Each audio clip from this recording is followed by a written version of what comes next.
Hi, it's Kiffin Levates here, and today another question from Sarah Adami Johnson, where she asks, if somebody dies, what happens to their cryptocurrency if they have any?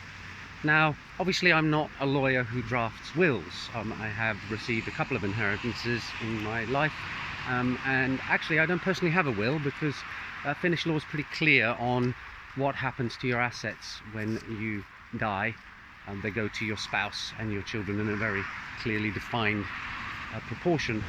However, yes, it's a good question. If you own cryptocurrency and you pass on, then obviously you want that wealth to go to your significant others, your family members, and that means that you do need to plan how you're going to pass that information on, because your cryptocurrency is unlocked using a private key if you are actually the custodian of your own coins, or if you have your cryptocurrency on an exchange, for example, then you're relying on a custodian to look after your coins. So in the former case, you need to have a way of getting your private keys to your wife or husband or your children.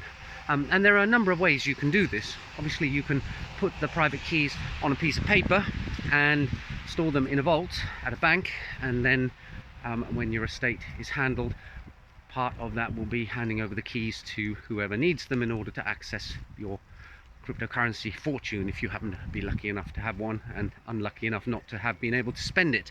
Another approach you can take is to split the keys up, using a method called key sharing, where you might have a lawyer and your bank manager and a friend you trust each having a portion of the key, in such a way that when those are combined, the full key is revealed, and that can then be handed on to the heirs.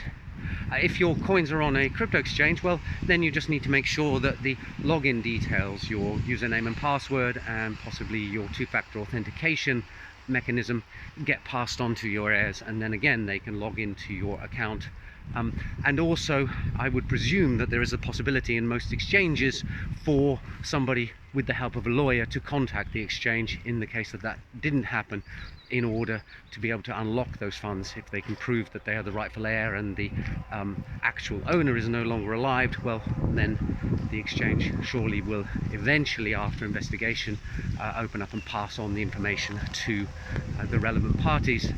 So I said, I'm not a lawyer, but it does seem like there are just some very basic practical things that need to be done in order to ensure that you can pass on your possessions. And in that sense, cryptocurrency is no different from a bank account with money in it.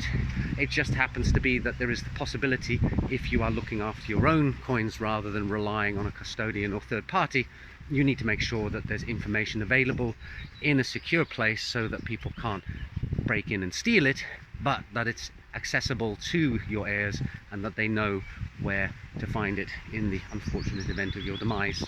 So that's the kind of question that, when you think about it, the answer is actually kind of obvious, because you can just use parallels with real life things. If you happen to have a hoard of gold coins that you've buried in the forest and you want to make sure your heirs get them, you need to make sure that they have a treasure map. And for cryptocurrency, it's exactly the same. It just happens to be that the treasure map doesn't point to a physical location where you're supposed to dig.